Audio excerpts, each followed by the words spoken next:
Muy bien, pues buenas noches todos. Vamos a iniciar con nuestra sesión de meditación.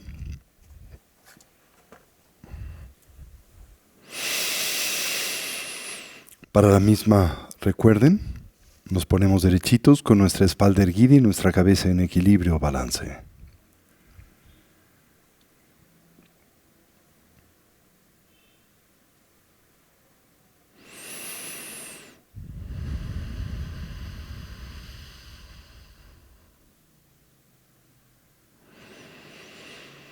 Comencemos por evocar una imagen mental de nuestra forma física. Para ello, y si se nos facilita, recorramos a la misma desde la coronilla de la cabeza hasta las plantas de los pies.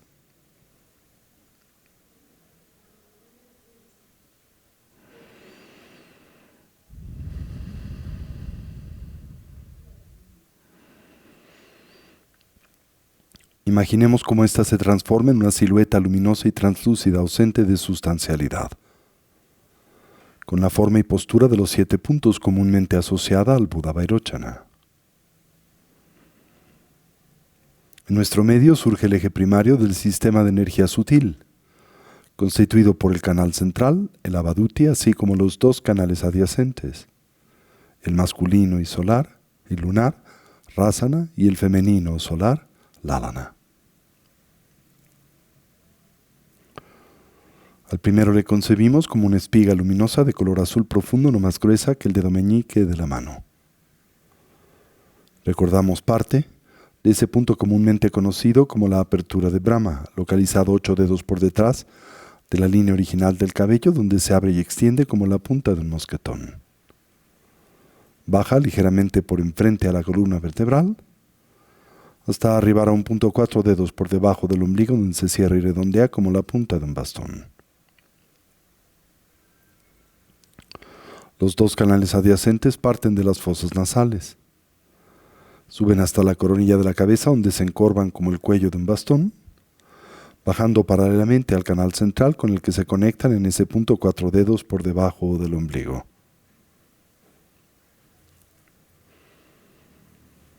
El canal masculino de color blanco, el femenino de color rojo. El masculino a la derecha del canal central y el femenino a la izquierda del mismo. En el caso de las mujeres, en la posición inversa. Así ejecutamos la yoga de las 9 respiraciones. Le acompañamos de la respiración del ánfora o de la vasija. Al inhalar intentamos saturar la totalidad de nuestra capacidad pulmonar. Al hacerlo, retenemos la respiración, volteamos la atención sobre de sí misma, intentamos reconocer el estado mental emergente y en el mismo descansamos en un estado y condición libre de elaboración. Subsecuentemente exhalamos con fuerza como si liberásemos una flecha a través de un arco. Expulsamos 30% del prana presente en la parte superior del cono pulmonar, correspondiente a los vientos kármicos. Y al terminar la exhalación, pausamos por un momento, una vez más, volteamos la atención sobre de sí misma y descansamos en el estado mental emergente.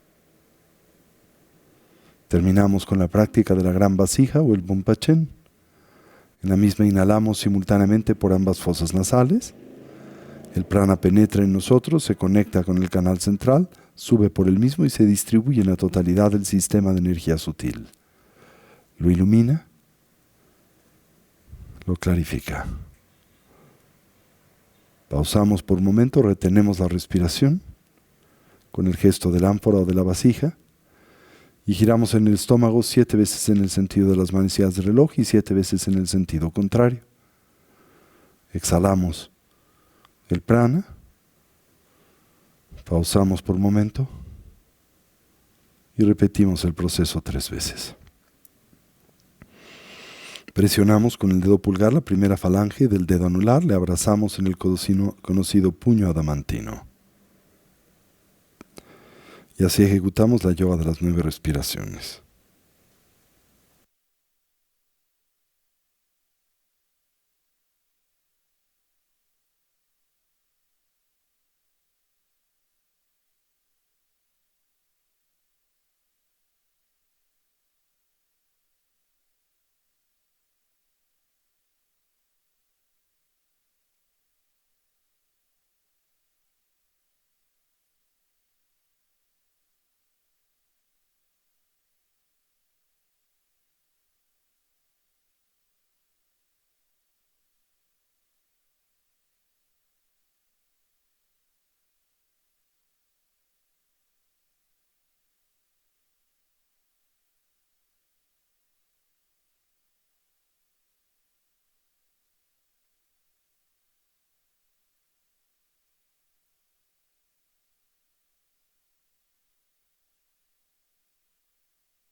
Transitemos hacia la meditación de estabilidad, la práctica de la recolección del respirar. Cualquier idea, sensación o estímulo que en nosotros surja la observamos y liberamos. Consciente y lúcidamente intentamos dejarla pasar sin elaborar sobre la misma. Con suavidad y naturalidad, volvemos la atención o recolección sobre el flujo natural de la respiración. Simultáneamente atendemos a la esfera de las sensaciones táctiles, en especial aquellas naturalmente asociadas a la respiración, comenzando por la relajación. Recorramos a nuestro cuerpo desde la coronilla de la cabeza hasta las plantas de los pies. Y ahí donde hallemos o identifiquemos cualquier elemento o rastro de ansiedad y tensión, relajémoslo. Si se nos facilita y como un medio hábil a inhalar, imaginemos en nosotros penetra luz y claridad.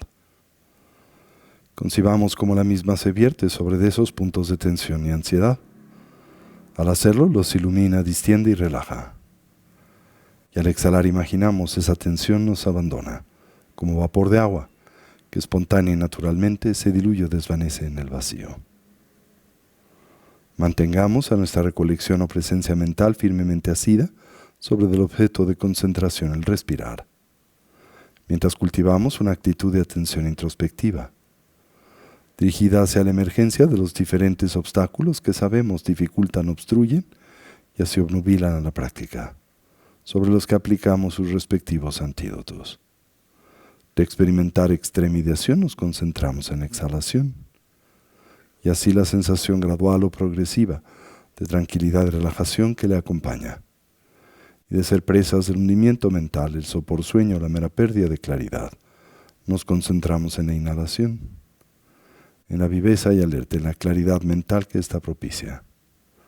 Así orientemos a nuestra mente y cuerpo hacia su estado natural, del todo relajado, libre de tensión, estable y quieto, dotado de claridad, alerta y una actitud de vigilancia, mientras atendemos a la respiración sin aferramiento y sin distracción. Establezcamos una transición entre la agitación y el cansancio de la tarde y el estado mental de atención y concentración necesario para el cultivo de las tres sabidurías. La sabiduría del escuchar que nos conduce a la transformación conceptual, la del análisis y la investigación que nos permite fortalecer a la experiencia, y la de la meditación que nos conduce a su integración. Con esa instrucción presente en silencio y por unos minutos nos dedicamos a esta dimensión y faceta de la práctica.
Fortalezcamos la estabilidad, ese estado y condición mental profundamente imbuido de la continua presencia de la atención. Para ello observemos el ingreso y salida del aliento por la punta de las narices, la expansión y contracción del diafragma y del abdomen, la natural relación presente entre ese movimiento y el de la respiración. Al inhalar observemos si el ciclo es largo o es corto, si es profundo o superficial, haciendo lo mismo con la exhalación, mientras simultáneamente atendemos la mera sensación de contacto de nuestro cuerpo con su asiento. De experimentar extremización nos concentramos en la exhalación y de ser presas del hundimiento mental, la inhalación.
Finalmente acentuemos a la viveza, alerta y claridad de la atención. Para ello observemos el ingreso y salida del aliento por la punta de las narices o el labio superior. La natural sensación de contraste en la temperatura del aliento al entrar y escapar por las fosas nasales. Y si se nos facilita como un medio hábil la presencia de una pequeña esfera luminosa, un ticle, en el medio del entrecejo en la que suavemente focalizamos la atención. De experimentar extremización nos concentramos en la exhalación y de ser presas del hundimiento mental, la inhalación.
Ahora gradual y suavemente transitemos hacia la meditación discursiva. Como es costumbre, reconozcamos en esta un natural complemento hacia la práctica de la estabilidad. Y así evoquemos a los 4 pensamientos que orientan y motivan a nuestra mente hacia el despertar, los recordatorios. Comencemos por el examen de la preciada vida humana. Reconozcamos su rareza en realidad, lo complejo y difícil que es obtener y asegurarla. Su condición de ocio y oportunidad, enraizada en sus 10 libertades, sus 8 libertades y 10 riquezas. Lo fácil que es perderla, su fragilidad y temporalidad.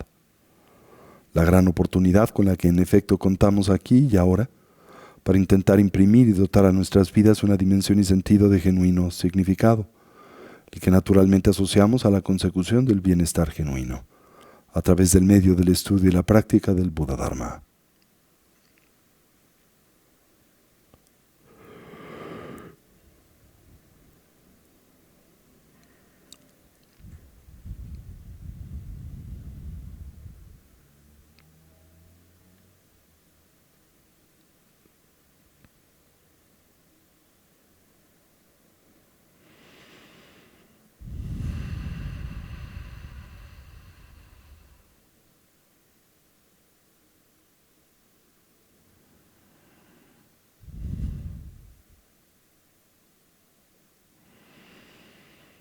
Consideremos a la muerte la impermanencia.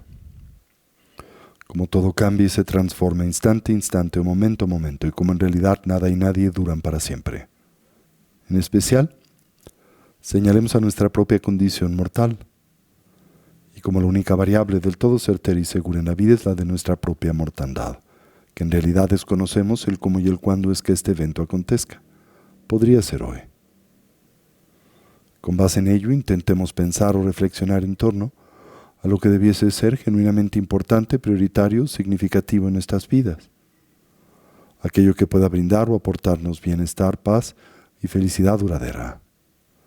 Contrastemos a la misma con la de su impostor, el mero placer hedónico, el sensorialmente condicionado, por naturaleza temporal y relativo, y así, por lo que concierne a nuestra meta ulterior, finalmente inconsecuente. Lo que nos pueda preparar para la muerte siempre cercana, inminente e inesperada, el adiestramiento mental, y lo que podamos llevar con nosotros durante la compleja y difícil transición, la del morir. Tan solo la eterna continuidad de la conciencia y con ella sus impresiones, hábitos y tendencias.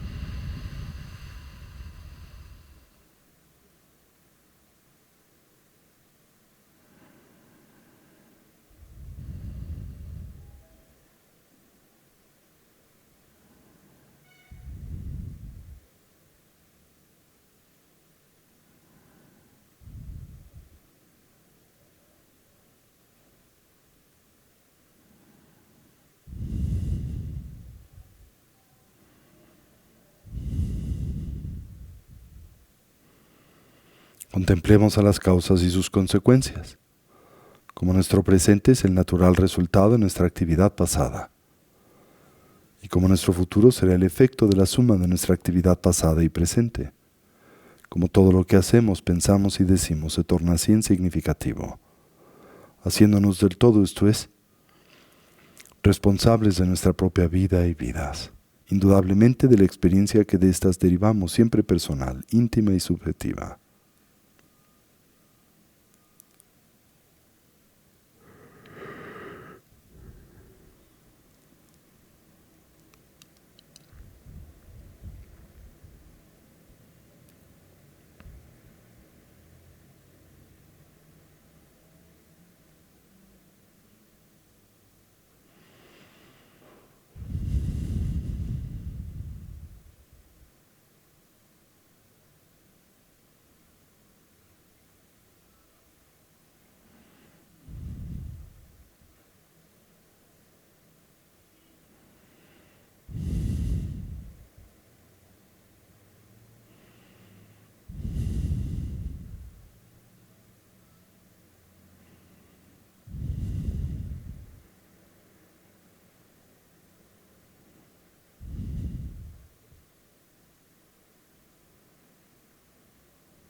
Finalmente, reflexionemos acerca de las limitaciones propias de la existencia cíclica de la vida condicionada por la matriz de la ignorancia, el apego y la aversión.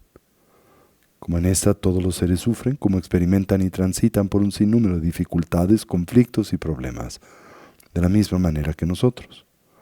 Podemos empatizar con estos, conocemos la experiencia del sufrir y naturalmente desearíamos ser capaces de ayudarles. Mas reconocemos nuestras limitaciones presentes para hacer y lograr esto, y es con ello en mente que volteamos nuestra atención en la dirección del refugio, y que nos determinamos a establecer una orientación auténticamente positiva y segura en la vida, la que simbolizamos a través de la triple joya. Así decimos: tomo refugio en el Buda, no tan solo como un hombre o persona, sino como alguien que representa la naturaleza abierta y clara de la mente, así como sus potenciales evolutivos. Tomo refugio en el Dharma, como un compromiso para integrar y poner en práctica las instrucciones de vida, desarrollo y cultivo que el Buda nos dio o aportó. Tomo refugio en la Sangha, la comunidad compuesta primariamente por aquellos genuinamente avanzados en el sendero, los despiertos, los Budas, los liberados, los Arhats, los héroes o bodhisattvas, la comunidad de amigos y amigas que en el camino nos inspiran, auxilian y ayudan. Y tomo refugio en el Ama, la primera de las raíces, nuestro vínculo con el Dharma, el punto en donde sus cualidades coinciden, haciéndose a nosotros presentes. Y así afirmamos: Lamala Kyabsun Chio, Sanjela Kyabsun Chio, Chula Kyabsun Chio, Gendunna Kyabsun Chio, Lamala Kyabsun Chio, Sanjela Kyabsun Chio, Chula Kyabsun Chio, Gendunna Kyabsun Chio.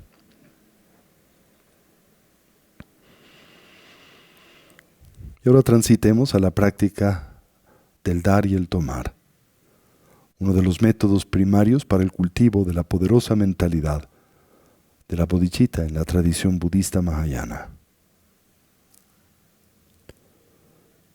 Recordemos comenzar por evocar a una persona que nos es cercana, un ser amado, un hermano, un hijo, un pariente, un amigo, alguien que conocemos bien y por el que experimentamos un sentimiento natural de preocupación y cercanía, quien hoy transita por una circunstancia de adversidad, puede tratarse de una económica, social, psicológica o física.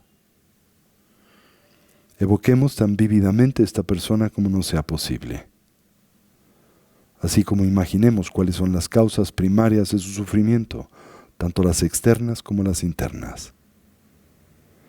Y subsecuentemente, a manera simbólica, visualicemos o imaginemos a la pureza fundamental de nuestro ser, de nuestra conciencia, nuestra naturaleza búdica, nuestra capacidad para el despertar, la que comúnmente se ve obnubilada por el velo de las aflicciones mentales y emocionales. Imaginémosla ahora, simbólicamente, como una perla de luz en el centro del chakra del corazón. Luz radiante, blanca, inexhaustible y brillante. Luz de gozo y purificación. Concibámosla como el fundamento de nuestro ser, nuestra verdadera naturaleza.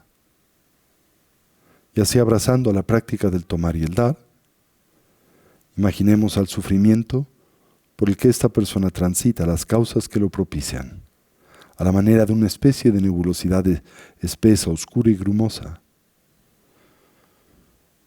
Con cada inhalación imaginemos absorber esa oscuridad y orientarla hacia esa perla de luz en el centro del chakra del corazón, donde se diluye, debilita y desvanece sin dejar rastro alguno. Recordemos hacer y emprender esto no tan solo como una iniciativa o ejercicio de visualización o de la imaginación, pero con cada inhalación evoquemos el registro mental propio de la bondad, el amor y la compasión. Enunciémosle así: puedas verte libre del sufrimiento y de sus causas subyacentes. Con cada inhalación imaginemos que absorbemos las limitaciones, el dolor, el sufrimiento por el que esta persona transita, así como sus causas subyacentes. se debilitan y diluyen sin dejar rastro alguno en el centro del chakra del corazón. Y así una vez más, traigamos nuestra atención vívidamente hacia esta persona. Pero ahora, enfoquémonos en sus añoranzas, su deseo de bienestar y felicidad. Y expresemos el deseo propio de la bondad y el amor. Puedas encontrar la felicidad genuina, puedas abrazar e identificar sus causas. Con cada exhalación imaginemos que de esa perla de luz en el centro del chakra del corazón se irradia luz blanca iridiscente. Fluye libremente hacia esta persona, le tranquiliza, le sana, le transforma. Imaginemos cómo esta luz fluye hacia afuera. Llena a esta persona de gozo y bienestar. Imaginemos esto es así aquí y ahora mientras sincronizamos a la práctica con la respiración. Y hagamos esto en silencio por unos minutos.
Y ahora evoquemos mentalmente una persona que sabemos nos ha lastimado.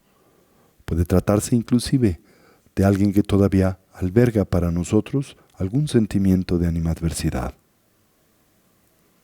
Al evocar mentalmente esta persona, investiguemos si las cualidades que en la misma hallamos reprensibles son verdaderas o imaginarias, o si pueden ser parcialmente genuinas y al mismo tiempo una mera proyección y designación de nuestra propia conciencia.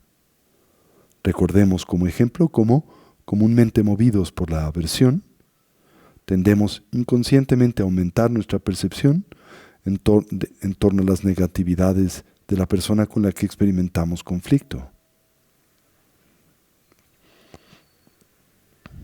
En todo caso, y aquí yace la distorsión, identificamos a esta persona como problemática. Lo hacemos del todo independiente al entendimiento del rol que nuestra propia conciencia juega en la elaboración de nuestra experiencia. Con cada inhalación, absorbamos la negatividad de esta persona, las causas de su sufrimiento, ya sea las presentes en su vida, en la nuestra, o en la combinación entre una y otra. Orientemos esa luminosidad hacia el chakra del corazón, donde se diluye y desvanece sin dejar rastro alguno. Y sincronicemos esto con la respiración.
Con cada exhalación imaginemos extender bondad y amor,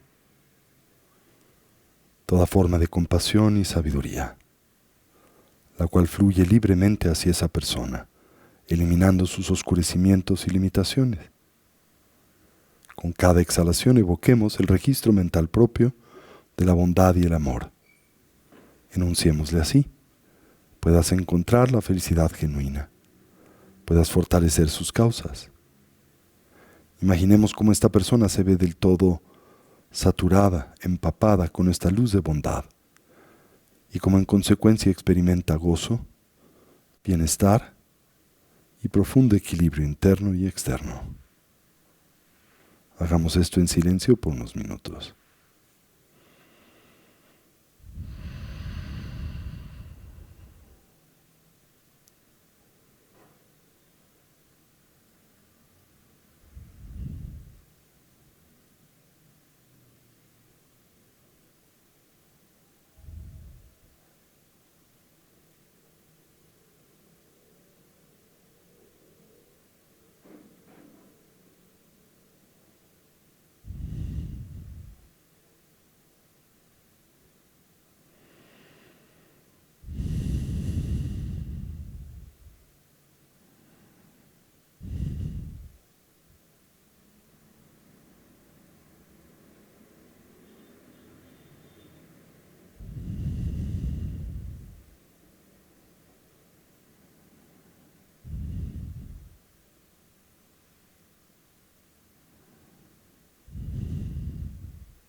Y ahora expandamos la protección de nuestra conciencia para que pueda abrazar a todos los seres sensibles, que como nosotros naturalmente añoran la consecución de la felicidad y la libertad del dolor y la ansiedad.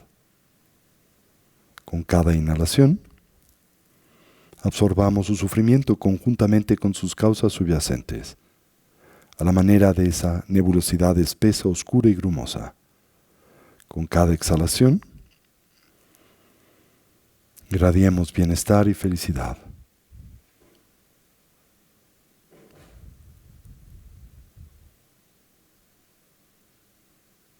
Y hagamos esto sincronizándolo con la respiración por un momento.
Y así terminemos por dedicar el mérito, mientras liberamos nuestra atención y conciencia al espacio absoluto, liberando todos los objetos mentales y sin esfuerzo intentando descansar a la conciencia en su estado y condición natural, más allá de la bifurcación entre sujeto, objeto y acción. Intentemos esto por un momento.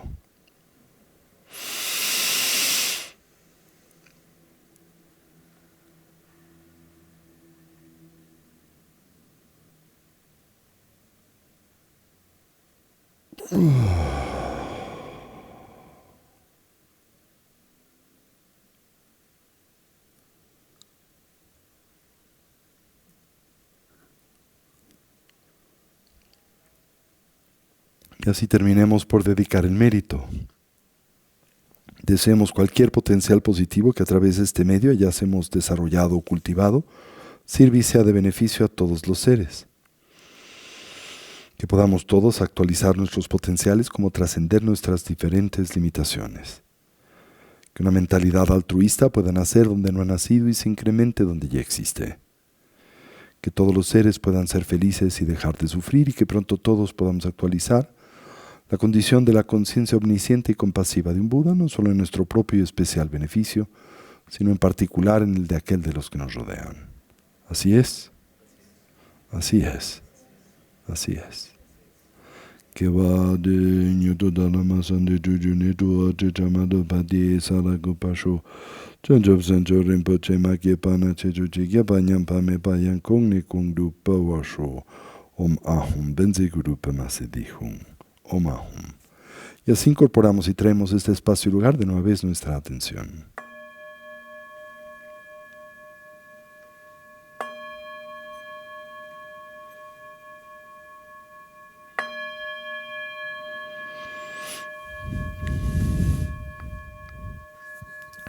Muy bien. Recordarán que hemos estado hablando en el grupo de los martes acerca de las diferentes etapas por las que el practicante y contemplativo transita en el contexto de la propuesta de la instrucción propia de las etapas del camino al despertar, el Amrim. Recapitulando rápidamente, esta es una propuesta que tiene por objetivo el tratar de organizar la estructura propia del universo contemplativo del Buddha-Dharma para permitir y en nosotros detonar el desarrollo que conduce eventualmente al despertar y la iluminación. Estas instrucciones, que se remontan al propio Buda, a Siddhartha Gautama, el fundador de nuestra tradición, pero que fueron en buena medida resguardadas y enriquecidas dentro del contexto de la tradición monástica de la Universidad de Nalanda, en India, y así arribaron eventualmente a Tibet, principalmente a través de la intervención de Atisha Dipankara o Dipankara Srijiñana Atisha en el siglo XI de nuestra era, a través de un texto similar precisamente para este género literario de las etapas del camino al despertar, conocido como el Bodhipata Pradipam. Esto es la lámpara en el camino al despertar. Y este es un texto que nosotros utilizamos en los primeros años de instrucción formativa de Casa Tibet, precisamente porque contiene en buena medida la presentación de los temas centrales de la filosofía y práctica del budismo, ¿sí? Y del budismo tibetano en particular. Y bueno, esta instrucción se divide en 3 partes, en realidad en 4. Esto es lo que llamamos la instrucción y enseñanza orientada y dedicada al practicante de capacidad inicial o inferior. La instrucción y enseñanza orientada al practicante de capacidad intermedia y la instrucción y la enseñanza orientada al practicante de capacidad superior. El practicante de capacidad inicial o inferior es aquel o aquella que en esencia se vincula al estudio y práctica del Dharma con la aspiración y el deseo de mejorar su condición de vida presente y futura. El practicante de capacidad intermedia es aquel o aquella que busca la liberación permanente y estructural de la recurrencia propia de la existencia samsárica. Y finalmente el practicante de capacidad superior Es aquel o aquella que se orienta y busca la plenitud del despertar no solo en su propio y especial beneficio, sino en el de aquel de los que le rodean. Y por lo tanto cultiva y fortalece precisamente la mentalidad que se ensaya y desarrolla en la meditación del tomar y el dar, que es conocida en la tradición budista india como la bodhicitta. Esto es la mente, chitta, que se orienta y dirige hacia la plenitud del despertar bodhi, pero animada primariamente por el espíritu del espíritu altruista. Bien, en este grupo, el grupo de los martes, hemos explorado la primera dimensión del sendero, la que corresponde al practicante de capacidad inferior, ¿sí? Y ahora iniciaremos o transitaremos a la colección de prácticas contemplativas que corresponden al practicante de capacidad intermedia, ¿sí? Esto es, recuerden, aquel y aquella que se ven animados en el vínculo que establecen con el Dharma a la liberación de la existencia condicionada. Y tengan presente que para lograr este objetivo, pues tenemos que cercenar o cortar los lazos que nos vinculan a dicha modalidad de existencia, que son el triple veneno: el veneno de la ignorancia, el veneno del aferramiento o el apego que naturalmente adviene de la misma, o de la aversión y hostilidad que le acompañan. Y así el resto de nuestras distintas aflicciones mentales y emocionales. Bien, para el practicante de capacidad intermedia, la primera práctica de meditación que se presenta es aquella que analiza los diferentes aspectos que son propios de las 4 nobles verdades y particularmente la verdad del sufrimiento, la primera de estas. Recuerden que dentro de la estructura del sendero que plantea el Buda, el punto de partida hallamos o le hallamos e identificamos en la doctrina de las 4 nobles verdades: la verdad del sufrimiento, la verdad de las causas que detonan y propician al mismo, la verdad de su cesación y la verdad del camino que conduce a su cesación. Recapitulemos entonces los temas primarios de estudio y de práctica que se vinculan precisamente al examen introspectivo de estas 4 nobles verdades, comenzando por la primera, la verdad del sufrimiento, ¿sí? Tendrían ustedes naturalmente que cuestionar y preguntarse por qué es que la propuesta de la tradición budista comienza con la exaltación, el señalamiento, o con esta iniciativa de acentuar la realidad y presencia del sufrimiento en la vida de los seres sensibles en general. Podrían, en efecto, preguntar si se trata de una aproximación en este contexto pesimista, dada pues la importancia que se deposita en el señalamiento y el entendimiento de la realidad del sufrimiento en la vida. Sin embargo, yo creo que en realidad trátase de una aproximación profundamente realista. Y precisamente lo que plantea, y esto es importante de exaltar, no es que el sufrimiento arrobe o que el sufrimiento consuma la totalidad de nuestra existencia, sino más bien lo que pretende señalar y evidenciar es que éste ocupa, en efecto, una posición importante dentro de la misma. Y dado el hecho de que todos los seres sensibles por naturaleza nos vemos movidos por una motivación similar, ¿y cuál es esta? La búsqueda de la felicidad y la trascendencia del dolor, naturalmente la tradición del Buddha-Dharma concibe y entiende como central pues el dilucidar y entender la naturaleza, estructura y condición del sufrimiento que hoy agobia y afecta negativamente a nuestra vida, a la experiencia que de la misma tenemos. Y esta es la razón por la que generalmente pues la tradición budista inicia precisamente con el estudio, con el examen de la naturaleza de la primera de las 4 nobles verdades, la verdad del sufrimiento. Ahora, en realidad y en el contexto de la tradición budista, la palabra sufrimiento no es del todo, digamos, completa, correcta, para expresar lo que a través de esta primera observación el Buda pretendió compartirnos.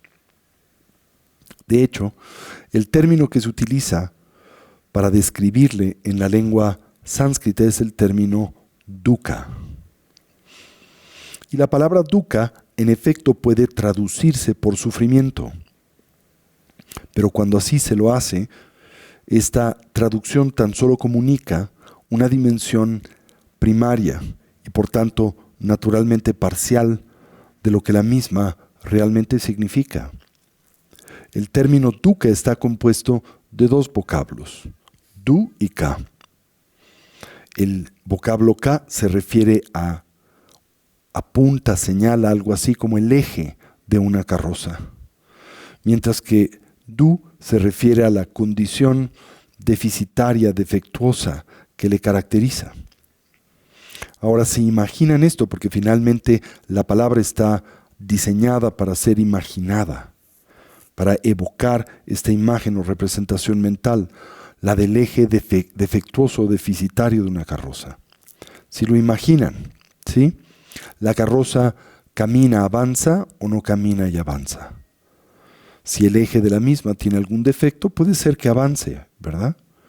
El problema es que cuando se incrementa la velocidad o se añade peso a la misma, dada esa fisura, ese defecto que le caracteriza, eventualmente la misma se rompe. Y la metáfora que aquí pretende comunicarse es que también nuestras vidas están fincadas en una concepción deficitaria, equivocada, tergiversada de la realidad. Y en consecuencia, a medida en que nosotros naturalmente avanzamos en el devenir de nuestra existencia, o sobre de la misma añadimos o imprimimos el peso que es propio de la experiencia misma, pues dada la base sobre de la que la sustentamos, pues en nosotros emergen toda variedad de dificultades y problemas recurrentes. Así entonces, pues la tradición budista plantea como central la importancia de examinar la naturaleza del sufrimiento.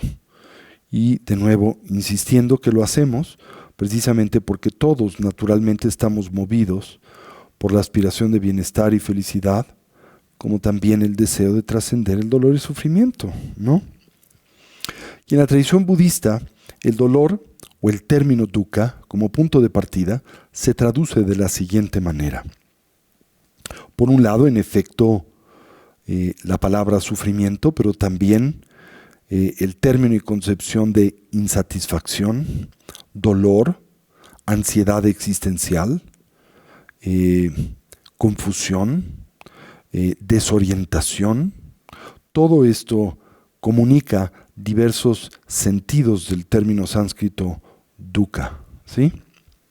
Pero en esencia se refiere a la recurrencia incontrolable de dolor, sufrimiento e insatisfacción que naturalmente pues afectan y agobian a nuestra vida y existencia en general. Bien, ahora en la tradición budista hablamos acerca de tres diferentes dimensiones del sufrimiento que debemos también simultáneamente explorar y analizar. El dolor común y ordinario, el dolor del cambio y la transformación, y finalmente el conocido como el dolor sutil o todo permeante propio de la existencia cíclica o de la vida condicionada. Recordarán, tratándose uno de los temas centrales de nuestro curso introductorio, qué queremos decir o a qué nos referimos por el dolor común y ordinario. Pues nos referimos a experiencias tales como el dolor del nacer, crecer, envejecer, enfermar, morir, el dolor que acompaña al no obtener y garantizar lo que nos es grato, el dolor de perder lo que nos es grato, el dolor que acompaña a la desorientación y la confusión vital. Todo esto está impreso dentro de la primera dimensión de lo que llamamos dukkha, de la primera de las cuatro nobles verdades, la verdad del sufrimiento, ¿sí? Ahora, claramente, nacer trátase de una experiencia dolorosa, y lo es tanto en su dimensión física, por razones evidentes, como también lo es en la dimensión mental consecuente de la desorientación que naturalmente acompaña a esa fase de nuestra existencia. También claramente podemos señalar como dolorosa la experiencia del crecer, dolorosa la experiencia del envejecer, dolorosa la experiencia del morir, dolorosa la experiencia de no obtener lo que nos es grato o de perder lo que nos es grato, lo cual también es inexorable. Esto va a acontecer de una u otra manera, ¿verdad? Porque nada es permanente, ni el sujeto que percibe, ni el objeto que es por este o esta percibido. En fin, todas estas diferentes expresiones de conflictividad son aquellas por las que nosotros ordinaria y comúnmente en la vida transitamos. Y claramente, dada nuestra motivación elemental, pues nadie gusta de ellas y buscamos resolverlas de diferentes maneras. Pero la tradición budista señala que aquí es donde comienza o inicia el problema de nuestra existencia condicionada, precisamente por la confusión y la ignorancia. Nuestra inhabilidad para poder señalar y detectar cuáles son las causas que, no solo temporal o relativamente, sino genuinamente, propician nuestro dolor, sufrimiento e insatisfacción. Y la tradición budista plantea que la causa primaria que motiva esa conflictividad no es una que nosotros podamos hallar afuera, sino que la causa primaria es siempre una subjetiva, es íntima, y tiene que ver con la inhabilidad que comúnmente en una persona se manifiesta para poder entender y decodificar con claridad, con lucidez y con objetividad la manera en que las cosas son. Recordarán que trátase de un planteamiento central, pero también recurrente dentro de la estructura de la enseñanza del Buda Dharma. La misma insiste, señala, exalta como fundamental ver las cosas como son y simultáneamente advierte que esto para la mayoría de nosotros se dificulta porque tan solo atendemos la apariencia de las cosas, cómo es que éstas a nosotros se presenten en oposición a investigar con detalle la manera en que las mismas realmente existen. En consecuencia, como me han escuchado afirmar recurrentemente, concebimos aquello que es impermanente, transitorio, inestable, como permanente, como estable, aquello que carece de una identidad intrínseca como si la tuviese, aquello que opera como la causa del sufrimiento, interpretándole como la causa del bienestar y la felicidad, aquello que existe a manera compuesta y que nosotros concebimos como unitario, aquello que emerge en dependencia de una mirada de causas, condiciones y circunstancias y que nosotros concebimos e interpretamos como del todo autónomo e independiente. En consecuencia de esta primaria forma y expresión de confusión e ignorancia, sufrimos, ¿sí? Pero simultáneamente nosotros, con base en este diagnóstico equivocado, elaboramos una colección de estrategias que buscamos en efecto nos permitan superar y aliviar el sufrimiento. Pero el conflicto es que estas estrategias son unas que nosotros centramos en un muy primario desconocimiento o distorsión de la realidad, de la manera en que las cosas son. Y primariamente ignoramos de la misma lo que denominamos las tres marcas de la existencia. Recuerden cuáles son estas. La primera es la de la impermanencia. Esto es la naturaleza cambiante, dinámica y mutativa que es propia de todos los fenómenos externos e internos.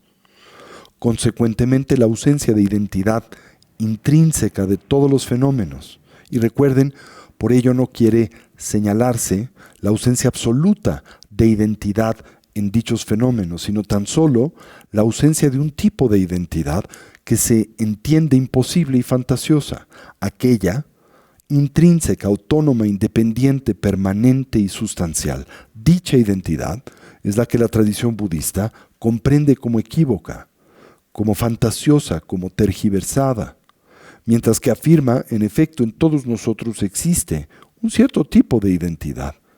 Pero la identidad que existe en todos nosotros lo hace acorde a la naturaleza de la realidad y por tanto a las marcas de la existencia. Dicha identidad es por definición entonces temporal. Dicha identidad es relativa, es subjetiva, emerge en dependencia de condiciones y circunstancias, muta y cambia a través del tiempo y en dependencia de una variedad de condiciones y circunstancias, tanto externas como internas. Esa identidad existe, pero lo hace de esta manera, ¿sí? En contraste a la identidad que nosotros proyectamos sobre del mundo, sobre de todas las apariencias, y proyectamos simultáneamente sobre de nosotros mismos. La tradición budista plantea entonces que la defensa y promoción de dicha identidad comúnmente opera como la causa primaria de nuestras dificultades y problemas recurrentes. Pero bueno, con base en esta primaria confusión, como resultado de nuestra inhabilidad de comprender la presencia y naturaleza de las marcas de la existencia, elaboramos una serie de estrategias que tienen por objetivo aliviar el sufrimiento y que tan solo pueden hacerlo de forma temporal y relativa. Recordarán cuáles son elementalmente dichas estrategias. La tradición budista las concibe y las presenta como la de las 8 condiciones mundanas, ¿recuerdan? Los isisolos. Tienen todas algo, un elemento de comunalidad. ¿Y cuál es el elemento de comunalidad que les caracteriza? Bueno, que todas advienen de la noción de que hay elementos a nosotros externos que nos pueden aportar ya sea bienestar o felicidad genuina, o en contraste, que hay elementos externos que son responsables de nuestros conflictos y dificultades recurrentes. Y lo que el Buda descubre y entiende es que todas estas variables externas, si bien pueden, y lo hacen, influenciar la experiencia que en la vida tenemos, en realidad no pueden determinarla. Y que el factor que determina la manera en que nosotros estructuramos la experiencia que del mundo tenemos es siempre interno y es siempre subjetivo. Así entonces, pensamos, por ejemplo, que el dinero o los bienes materiales o la abundancia económica opera como una causa genuina, confiable y verdadera de bienestar, duradero. Pensamos simultáneamente que lo contrario, por ejemplo, que la pobreza o la ausencia de bienes materiales propicia y determina desde su propio lado el dolor, el sufrimiento y la insatisfacción por la que en la vida transitamos. La realidad es que esto tampoco es preciso, porque la pobreza opera en efecto como una causa cooperativa de nuestro estado y condición mental, pero no es la causa sustancial. Y la causa sustancial es siempre, insisto, interna, es íntima, es subjetiva. Tan es así que no hay dos personas que experimenten esa condición exactamente de la misma manera, ¿verdad? Dos personas pueden transitar por una circunstancia de estrechez económica o material y experimentarla del todo y completamente diferente. ¿Por qué?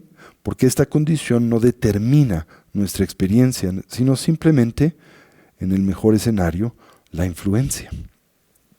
Lo mismo podríamos decir del nombre, la fama, la reputación, del poder, de la influencia y de los estímulos sensoriales. Todos estos, en el mejor escenario, tan solo pueden aportarnos bienestar temporal y relativo, pero no pueden aportarnos bienestar genuino, ni tampoco operan como la causa sustancial de nuestras dificultades y problemas recurrentes. Y en consecuencia, pues precisamente como resultado de este equívoco diagnóstico y de estas también imprecisas estrategias que implementamos acorde a dicho diagnóstico, pues nosotros no resolvemos el problema del sufrimiento y simplemente lo lo fortalecemos, lo perpetuamos o lo proyectamos a futuro, ¿verdad? De un momento a otro. Para ello, entonces, dice el Buda, es muy importante que pues ahondemos en nuestra exploración de la primera de las 4 nobles verdades, la verdad del sufrimiento, y exploremos la segunda dimensión del mismo, el dolor del cambio y la transformación. Y aquí lo que también se presenta como relevante e interesante es el hecho de que el cambio en sí mismo no se concibe en la tradición budista como una fuente de sufrimiento, pero sí se le concibe como tal la resistencia al cambio, la negativa en torno al mismo.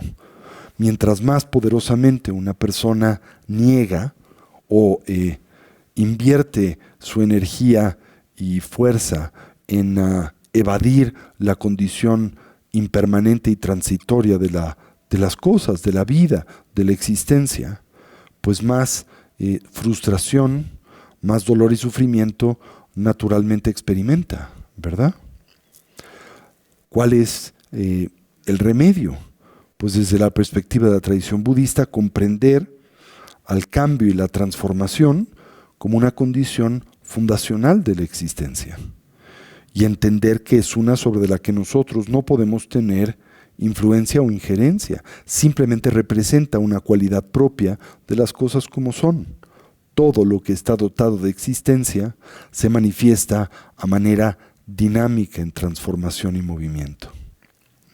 Y la última dimensión de significado del término dukkha es la más profunda de todas.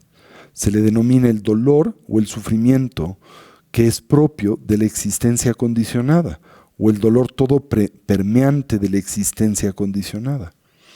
Y se centra fundamentalmente en el explorar y analizar la manera en que nosotros construimos nuestra identidad personal. ¿Sí?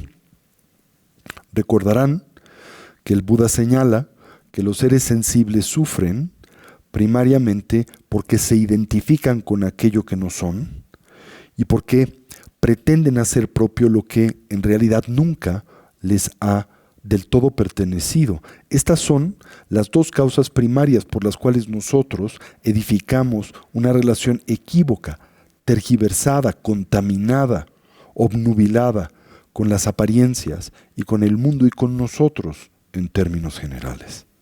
Nos identificamos con lo que no somos. Bueno, primariamente en este contexto nos identificamos con lo que denominamos los 5 agregados, los 5 skandhas. La tradición budista plantea que nosotros y los seres sensibles en términos generales existimos naturalmente como entidades compuestas. Ahora esto no nos es autoevidente porque cuando nos atendemos y percibimos los unos a los otros, ¿cómo aparecemos? Como entidades unitarias. Pero cuando pausamos y examinamos dicha apariencia con un poquito de cuidado, pues nos damos cuenta que esta noción es fantasiosa. Es inviable, es incierta. No existimos de esa manera, somos seres compuestos. Por ejemplo, físicamente estamos compuestos de 4 o de 5 extremidades y añadimos la cabeza a ello, la cabeza, los brazos, los pies. Si atendemos cualquiera de estos miembros, digamos un brazo, parece existir a manera unitaria, pero también es una entidad compuesta. Por el antebrazo, por el brazo, por la muñeca, por los dedos por las falanges, las uñas, y estos así también subsecuentemente pues están compuestos de diferentes partes. Bien, cuando exploramos entonces la naturaleza del individuo, ¿qué es lo que se devela y descubrimos? Que este o esta existen siempre y por naturaleza a manera y de forma compuesta. ¿Y de qué estamos compuestos? Primero, naturalmente de una dimensión física o material, corporal, pero también estamos compuestos de una dimensión mental y cognitiva. Y es en ese contexto que señalamos la presencia de lo que conocemos como los 5 agregados.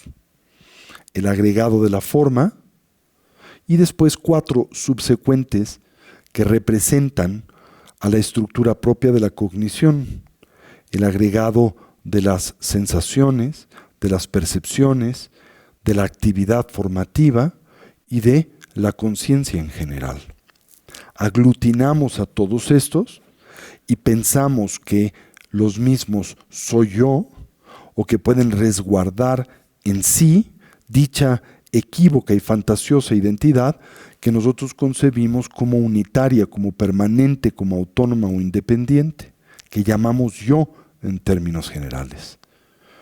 Pero aquí la tradición budista plantea como central, y precisamente es una de las elementales iniciativas introspectivas que se exaltan como centrales en el sendero, particularmente en la práctica del Vipassana, que tiene como objetivo precisamente investigar la naturaleza de la realidad, y en este contexto la naturaleza de nuestra propia identidad.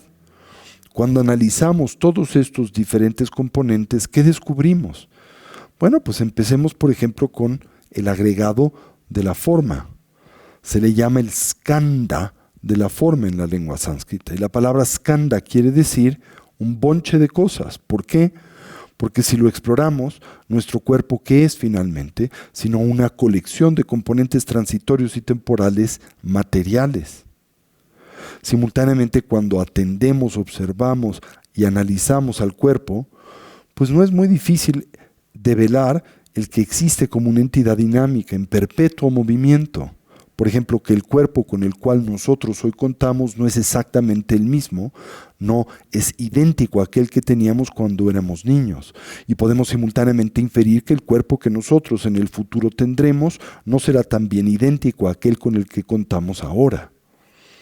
El cuerpo simultáneamente es una entidad compuesta por una mirada de diferentes componentes.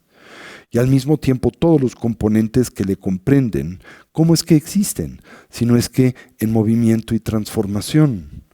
Puede entonces dicho agregado, el del cuerpo y forma, albergar el tipo fantasioso de identidad que nosotros concebimos como permanente, autónoma e independiente. Pues no. ¿Por qué?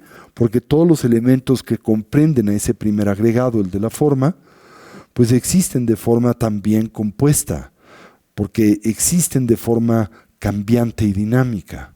Así entonces, y por lo que concierne al primero de estos componentes que constituyen la estructura psicofísica que es propia de un ser sensible y particularmente de un ser humano, el agregado de la forma no puede albergar ni puede sostener dicho sentido equívoco y fantasioso de identidad personal que nosotros asociamos con la idea del yo, ¿verdad? Bien, ahora, cuando examinamos a la conciencia, ¿qué descubrimos? Que también la conciencia, a pesar de que a nosotros puede aparecer y presentarse como una entidad unitaria, que en realidad también la conciencia es una entidad compuesta.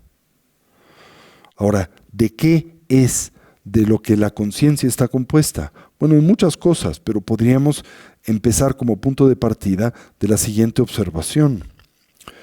La conciencia es lo que la conciencia hace. ¿Y cuál es la función de la conciencia? ¿Qué es lo que lleva a cabo? Pues el fenómeno de la cognición. La conciencia es percepción. Y en ese contexto la percepción es siempre algo que acontece a manera dinámica, evidentemente no es estática. Si la cognición fuera estática, nosotros literalmente, ¿qué les gusta? Por ejemplo, por lo que concierne a la cognición visual, abriríamos los párpados, experimentaríamos una imagen visual y ésta se congelaría y no cambiaría ni nos permitiría percibir ninguna otra forma. Pero nosotros podemos dilucidar de forma muy simple cómo esta noción es falsa. Y simplemente cuando nosotros recorremos este cuarto visualmente, nos damos cuenta que la percepción visual, y lo mismo podríamos decir de la auditiva, gustativa, táctil, olfativa y la mental, están en un proceso perenne de movimiento, de transformación y adaptación. Por lo tanto, son y existen de forma impermanente, dinámica, ¿no? Entonces, ¿la conciencia qué es? Bueno, pues primariamente una sucesión de instantes cognitivos. Se les denomina en el contexto de la filosofía y psicología budista momentos mentales y se les describe como momentos o instantes cognitivos que manifiestan dos cualidades fundamentales. Se les llama la de la mera claridad y el darse cuenta. La claridad se refiere a la función primaria que tiene la conciencia de reflejar aquello a lo que se ve expuesta, ya sea la conciencia visual, auditiva, gustativa, táctil, olfativa o la mental. Pero, a diferencia, por ejemplo, de un espejo que también puede manifestar y expresar esa función, la conciencia añade un elemento adicional, que es precisamente el darse cuenta. La capacidad de establecer un vínculo de reconocimiento de aquello que se observa, ¿sí? Esto es algo que ya no puede hacer un espejo, ni puede hacer una cámara fotográfica o una cámara de video. Puede registrar algo, pero no entiende y se da cuenta de aquello que registra, siquiera de forma primaria, porque aquí no estamos hablando de una capacidad muy sofisticada de discriminación, sino simplemente su expresión más elemental, la capacidad de darse cuenta de que aquello que se percibe está ahí presente, ¿verdad? Entonces, se dice que la función más elemental y primaria de la conciencia es esta, la de la mera claridad y el darse cuenta, también se le denomina la luminosidad y la cognoscencia, porque la función primaria de la conciencia es iluminar el objeto cognitivo y establecer una vez más un vínculo ¿de qué? De reconocimiento hacia aquel objeto que la conciencia ilumina o alumbra. Como mínimo, la capacidad de simplemente darse cuenta que dicho objeto está presente a nosotros y que aparece a alguna o a varias de nuestras diferentes bases sensoriales, ¿sí? Ahora, esa estructura, la de un instante de conciencia que se define como un momento de mera claridad y darse cuenta, ¿sí? Se plantea la tradición budista, advenir y emerger de nada. Pues no, por una razón muy simple, porque la nada solo produce algo que es similar a su esencial naturaleza, y siendo la naturaleza fundamental de la nada la ausencia de algo, pues la nada no puede producir algo. Así entonces, desde la perspectiva budista se afirma que esta hipótesis, la noción de que la conciencia puede emerger de nada, es simplemente irracional y por lo tanto una que nosotros podemos primariamente desechar. La conciencia viene de algo, ¿verdad? Porque es algo. ¿Y de qué viene la conciencia? Bueno, si la dimensión primaria de la conciencia es la de la mera claridad y darse cuenta, pues la conciencia viene de otros momentos también de mera claridad y darse cuenta. Simultáneamente se afirma la conciencia no puede diluir o desvanecerse en nada, porque es algo, y algo nunca se transforma en nada. Así entonces la conciencia, ¿qué produce? Bueno, otro momento de mera claridad y darse cuenta. Así que el momento presente de mera claridad y darse cuenta se concibe como resultado y consecuente de los momentos previos de mera claridad y darse cuenta. Y el instante presente de mera claridad y darse cuenta por naturaleza produce otro momento de mera claridad y darse cuenta. Así, en síntesis, la psicología budista define a la conciencia como un flujo, dado el hecho de que se trata de un proceso en transformación y movimiento de eterna continuidad. Eterna continuidad quiere decir de una ausencia de un principio o fin absolutos, y cuya función primaria es la cognición que expresa en su dimensión más elemental a través de la mera claridad y el darse cuenta. Ahora, cuando hablamos acerca de la conciencia, es muy importante tener en cuenta que esta tampoco existe como una entidad unitaria. En realidad, en nosotros existen varias y somos varias diferentes conciencias, las que simultáneamente nosotros dividimos en dos grandes categorías. Primero, la conciencia física y después, la que depende de, por ejemplo, el órgano sensorial visual, el órgano sensorial auditivo, gustativo, táctil y olfativo. Esas son las conciencias físicas. Y después la conciencia mental, que opera atendiendo a objetos muy diferentes a los físicos. La conciencia mental atiende ¿qué? ¿Cuáles son sus objetos? Ideas, imágenes mentales, memorias, recuerdos, sentimientos. Esto es lo que la conciencia percibe, la conciencia mental. En oposición, por ejemplo, a la conciencia visual, que lo que percibe es la apariencia de colores y formas, o la auditiva, que lo que percibe es la apariencia de ruidos y sonidos, o la gustativa, que lo que percibe es el sabor, ¿verdad? O la táctil, que percibe la temperatura, si algo es sólido o es suave, y así subsecuentemente. Bien, ahora, todas estas diferentes conciencias son permanentes o impermanentes, son estáticas o dinámicas. ¿Qué piensan ustedes? Tomen un ejemplo muy primario, la conciencia visual. ¿Es permanente o es impermanente? ¿Es estática o dinámica? Claramente es dinámica. De otra manera, la percepción visual no podría estructurarse, ¿verdad? Lo mismo puede decirse de la percepción auditiva, gustativa, táctil y olfativa, e indudablemente lo mismo puede señalarse de la percepción mental y emocional. En síntesis, lo que comprende a la conciencia, tanto física como mental, son una serie de elementos en transformación y movimiento. Y si estos elementos emergen en transformación y movimiento, pueden en efecto albergar una identidad permanente, autónoma o independiente. No, porque ellos precisamente existen de la forma opuesta a esa concepción. Son impermanentes, emergen en dependencia de partes, condiciones y circunstancias. No tienen identidad intrínseca. Por lo que esa identidad en realidad no es otra cosa que una etiqueta que nosotros proyectamos sobre esta colección de componentes transitorios y temporales, tanto los físicos como los mentales, los que llamamos los 5 agregados, las 5 colecciones, los 5 skandhas, que comprenden a lo que nosotros somos en nuestra dimensión física y en nuestra dimensión mental y emocional.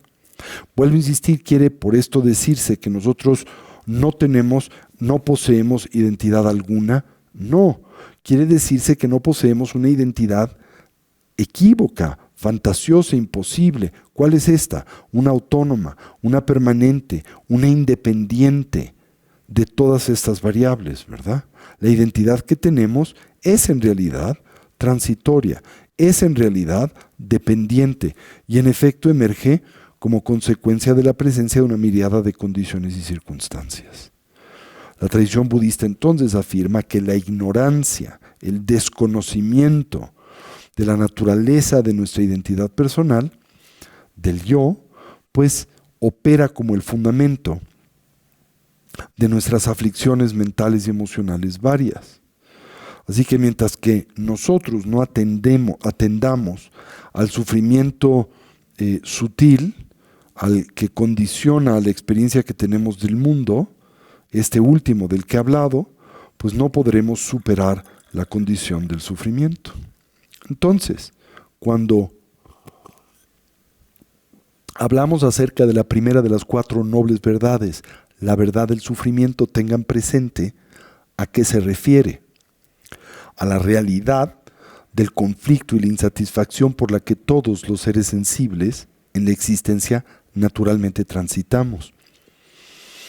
A 3 distintas dimensiones o expresiones del mismo.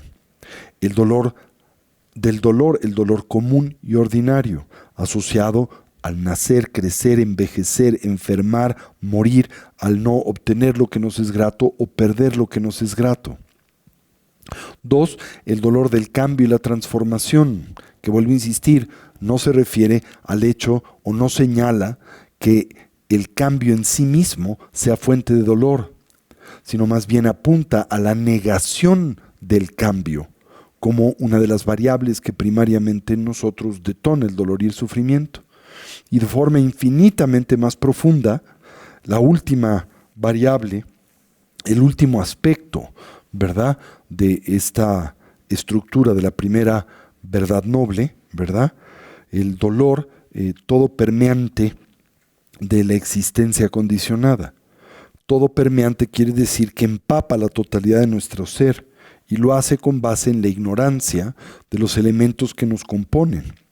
del hecho de que nosotros en efecto existimos como entidades compuestas, como entidades en movimiento, como entidades en consecuencia ausentes de una identidad permanente, autónoma o independiente.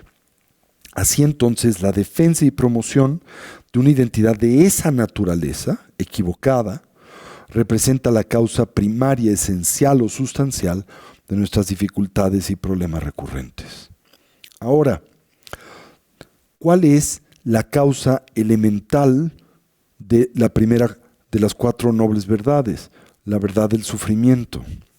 Decía que en nuestra aproximación y diagnóstico comúnmente cometemos un error y pensamos que la causa primaria de nuestras dificultades y problemas pues reside en cualquiera de estos intereses mundanos, por ejemplo en la pobreza, o en el hecho de que alguien hable mal de nosotros, o en el hecho de no tener ningún tipo de poder o influencia.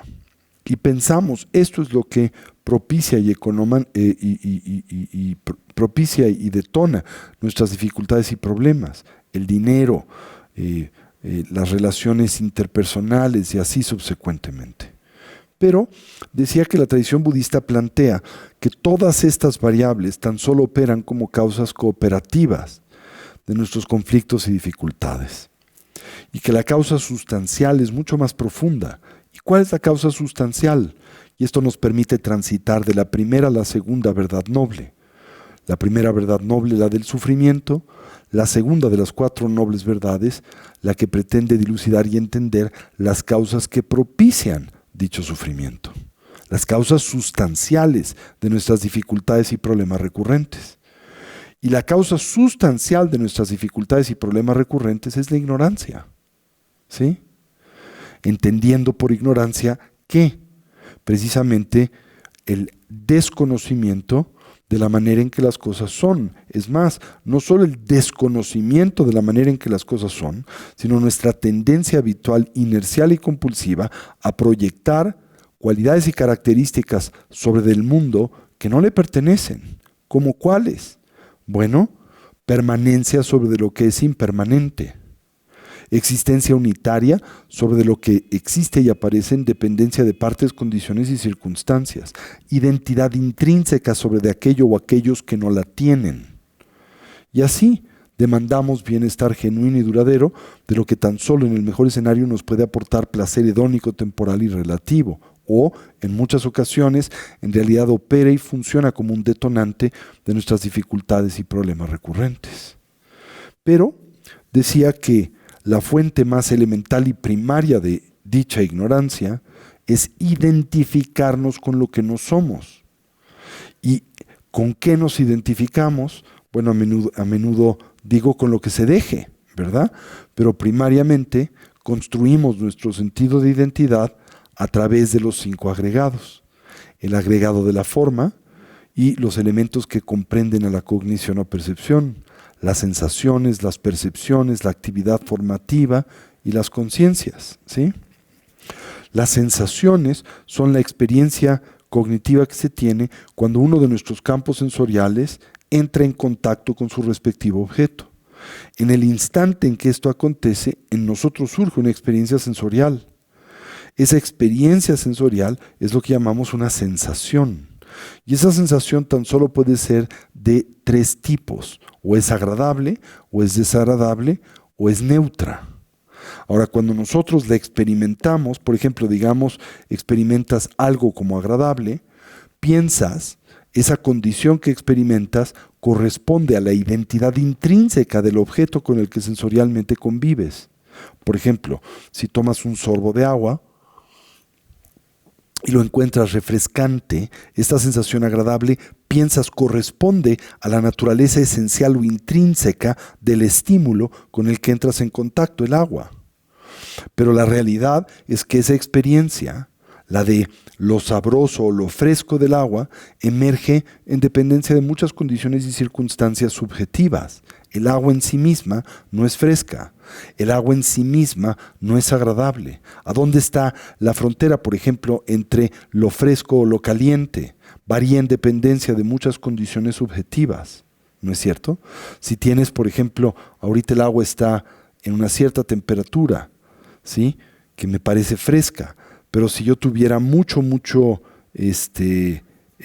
¿cómo se llama? Mucho frío, pues ya no me parecería así el agua, parecería de otra manera, ¿verdad? O si yo tuviera mucho calor, aparecería de otra manera, ¿sí? Es como una paleta helada, ¿verdad? Es refrescante cuando tienes calor, pero es desagradable cuando tienes frío. ¿A quién se le antoja una paleta helada cuando está pues muriéndose de frío en el Polo Norte? Esa es la razón por la que en el Polo Norte no hay paleterías. ¿Quién va a comprar una paleta en esa condición? Entonces, ¿a dónde reside? Por ejemplo, frío y calor son subjetivos, ¿no? No son absolutos. ¿A dónde comienza el frío y en dónde termina el calor?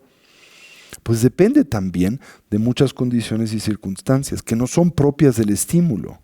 Y después lo que concebimos como lo agradable del estímulo, lo desagradable del estímulo y que pensamos son propios de él. Esos también corresponden a la manera en que nosotros los decodificamos. Trátase también de una experiencia subjetiva. ¿Se entiende esa idea? Eso es lo que llamamos sensaciones. Luego vienen las percepciones, y las percepciones son la manera en que con base en estas primarias sensaciones, nosotros ahora elaboramos una concepción más compleja de nuestra experiencia a través de conceptos, socialización y también condicionamientos, que también pensamos corresponden a la realidad y no son otra cosa que una imputación del individuo sobre ese fenómeno, ¿sí? Eso conforma a nuestra conciencia, la mental o las conciencias físicas, porque insisto, tenemos varias conciencias, la visual, la auditiva, la gustativa, la táctil, la olfativa y la mental. Esto comprende a los 5 agregados, ¿no? Y luego está en el contexto de los agregados mentales lo que llamamos la actividad formativa. Y la actividad formativa o también se llama las propensiones kármicas, pues se refiere a cómo con base en las sensaciones y percepciones y nuestros condicionamientos, nosotros ponemos en movimiento el karma, ¿sí? Recuerden que la palabra karma se refiere a la actividad contaminada, ¿por qué? Por la ignorancia, el apego y la aversión, por la cognición dualista y la reificación. Entonces, en el momento en que nosotros le proyectamos una realidad objetiva a todas estas variables, pues generamos el tipo de actividad que nos ata a el dolor, el sufrimiento y la insatisfacción, y a el samsara, la existencia condicionada, precisamente por la matriz de la ignorancia, el apego y la aversión. Siempre que hay ignorancia, o sea, un desconocimiento primario y estructural de la manera en que las cosas son, pues habrá apego para aquellas que aparecen como agradables, o aversión y hostilidad para aquellos que a nosotros aparecen como desagradables. Y comúnmente pensamos que esta experiencia no es más que una respuesta y la concebimos objetiva a la naturaleza del estímulo con el que interactuamos. Dígase el pastel o que les gusta un mojón, ¿verdad? Pensamos que el pastel es intrínsecamente sabroso y el mojón es intrínsecamente nauseabundo. Pero no es así, porque lo que a nosotros aparece como agradable, a otros aparece como desagradable. Y lo que a nosotros aparece como desagradable, a otros perceptores aparece como delicioso o agradable. ¿Por qué? Porque ese juicio de valor pues depende de nuestra socialización, de nuestra visión kármica de la vida, de nuestros sentidos humanos. Todo esto es lo que determina cómo es que nosotros percibimos y decodificamos todas esas variables. El desconocimiento entonces de esa estructura que comprende al yo, los 5 skandhas o agregados, y el entendimiento de que ese yo no existe como una entidad sustancial, unitaria, autónoma o independiente, pues esa es la causa primaria del sufrimiento, vista desde la perspectiva de la tradición budista. ¿Se entiende eso? Ahora, una cosa, evidentemente, es que al exponerlo, lo entiendan conceptual o intelectualmente. Y otra cosa es intimarlo, ¿sí? Y cuando uno realmente lo hace propio y lo intima y lo digiere, entonces automáticamente la defensa y promoción de la identidad personal se colapsa. Y con ella, una de las estructuras primarias que nos atan y vinculan a la existencia cíclica, a la vida condicionada, al samsara en general, y nos ayuda a superar pues la experiencia recurrente e incontrolable del dolor y el sufrimiento que le acompañan, ¿sí? Es por esto que para el practicante de capacidad intermedia, dígase aquel o aquella que lo que busca es liberarse estructural y definitivamente del samsara, una persona que no busca mejorar su samsara personal, sino trascenderle del todo, es central dilucidar y entender cuál es la causa y estructura fundamental del sufrimiento. Y la causa primaria es la ignorancia. ¿De qué? De la manera en que las cosas son, primariamente de las tres marcas de la existencia: la impermanencia, la ausencia de identidad intrínseca de todos los fenómenos y el entendimiento precisamente de la estructura y causa del dolor, la conflictividad del sufrimiento, la ignorancia, el apego y la aversión. ¿Se entiende esa idea? ¿Sí? Entonces, en esta primera fase de exploración de la primera de las 4 nobles verdades, pues enfatizamos entender cómo es que esto funcione, ¿sí? Bien, ahora decía que el dolor del dolor, ese sufrimiento mental y físico que experimentamos comúnmente los seres sensibles, que el sufrimiento del cambio, que es naturalmente más sutil que el primero, y el sufrimiento que impregna a nuestra existencia, el desconocimiento de la naturaleza de nuestra identidad, esto es lo que detona el sufrimiento que es propio de los 6 reinos de la existencia cíclica. El reino de los espíritus, de los seres paranoides, el reino de los espíritus hambrientos, el reino de los animales, el reino de los humanos, el reino de los seres en contienda y el reino de los devas o los seres fulgurantes, ¿sí? Y este es el siguiente tema que se explora y analiza en la estructura de las etapas del camino al despertar, el Amrim, el sufrimiento de los 6 reinos de la existencia cíclica. ¿Y por qué se explora ese sufrimiento? Pues para fortalecer el primer aspecto del camino, que es la renuncia, ¿sí? Entonces, pues como una iniciativa introspectiva, el practicante de capacidad intermedia toma la exploración de las 4 nobles verdades y particularmente la verdad del sufrimiento como una central en el camino que conduce al despertar. Debemos de analizar la naturaleza del sufrimiento. ¿Se entiende esto? Muy bien. Y después veremos cómo pues, la estructura que propicia el sufrimiento pues detona también el dolor y la conflictividad que es propia de los 6 reinos de la existencia cíclica. ¿Ok? Bueno, les recuerdo rápidamente, no olviden que tenemos en puerta, como lo hacemos año con año, nuestro retiro pues de fin de año, Muerte, Bardo y Renacimiento, instrucciones para un buen morir, el próximo viernes 3, sábado 4 y domingo 5 de diciembre. Lo estaremos dividiendo en dos partes, una orientada para las personas que han tenido previamente la oportunidad de recibir la transmisión de la práctica de la transferencia de la conciencia o el POA, y otra para aquellos que todavía no han tenido esa oportunidad, que estarán trabajando con las herramientas propias del bien morir de la tradición budista Mahayana. ¿Ok? Y por último, recordarles, este próximo viernes 19 de noviembre, la comunidad de Casa Tibet Monterrey organiza, como lo hace también año con año, lo que llaman una zumbasta. Y la zumbasta es una especie de subasta en donde se ofrecen toda variedad de diferentes artículos de Dharma, muy bonitos todos, para generar recursos para pues la actividad de nuestra comunidad en Monterrey y para nuestro proyecto en nuestro centro de retiro en Avándaro, en Valle de Bravo, ¿sí? Entonces esto va a ser a las 7 p.m., todos los datos están en las redes sociales y la página web de Casa Tibet si quieren participar en la misma. Este viernes 19 a las 7 p.m. ¿Ok? Bueno, pues terminemos aquí esta noche y como siempre, pues hagámoslo dedicando el mérito y deseando que cualquier potencial positivo que a través de este medio hayásemos desarrollado y cultivado, que sirva y sea de beneficio a todos los seres. Que podamos todos actualizar nuestros potenciales como trascender nuestras diversas limitaciones. Que una mentalidad altruista pueda nacer donde no ha nacido y se incremente donde ya existe. Que todos los seres sin excepción puedan ser felices y dejar de sufrir.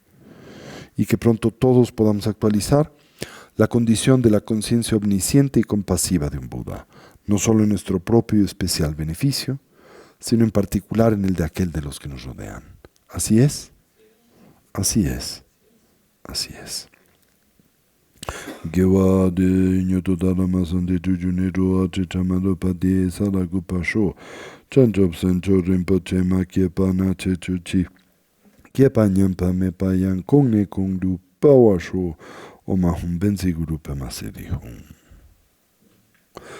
Pues muchísimas gracias y les recuerdo, las personas del grupo de lunes, nos volvemos a ver el lunes próximo, ya no el martes. ¿Ok? Bueno, pues muchísimas gracias.